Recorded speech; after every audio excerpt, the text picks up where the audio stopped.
விவி media நேயர்களுக்கு வணக்கம். தமிழ் சினிமாவில் சில படங்கள் மறக்க முடியாத படங்களாக இருக்கும். 1990 காலகட்டங்களில் வந்த பல படங்களில் காதல் தான் முதன்மையாக இருந்தது. அப்படிப்பட்ட காதல் கதைகள் பல வித்தியாசமான கதைகளாக ரசிகர்களின் மனதில் விருந்து படைத்துள்ளது. காதல் படங்களாக இருந்தால் பாடல்களும் சிறப்பாக இருக்க வேண்டும்.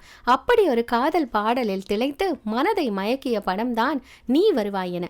கண்கள் தானம் என்பது அப்போது பெரும் வரவேற்பு பெற்ற ஒரு விஷயமாக இருந்தது. அதை மையப்படுத்திய கதைதான் இந்த படத்தின் கதை.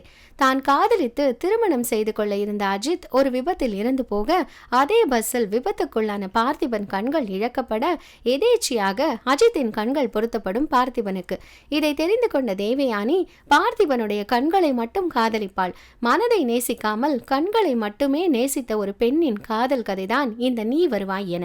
இப்படியான காதல் கதையை கொடுத்த இயக்குனர் ராஜகுமாரன் பின்னர் தேவயானியை காதலித்து மணந்து கொண்டார் என்பது வேறு ஒரு நிஜ காதல் கதை. விஜய் அஜித் இணைந்து நடிக்க வேண்டிய ஒரு படம் இது. ஆனால் அஜித் கதாபாத்திரத்தில் நடிக்க விஜய் ஆசைப்பட்டிருக்கிறார்.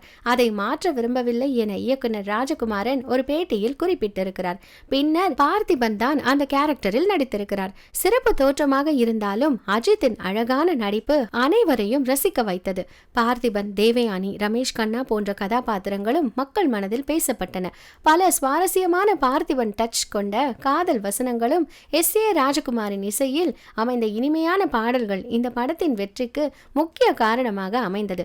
அதில் ஒரு பாடல்தான் பார்த்து பார்த்து கண்கள் பூத்திருப்பேன், ஒரு தேவதை வந்து விட்டாள், அதிகாலையில் சேவலை எழுப்பி பூங்குயில் பாட்டு பிடிச்சிருக்கா போன்ற சூப்பர் ஹிட் பாடல்களாக வெளிவந்தன.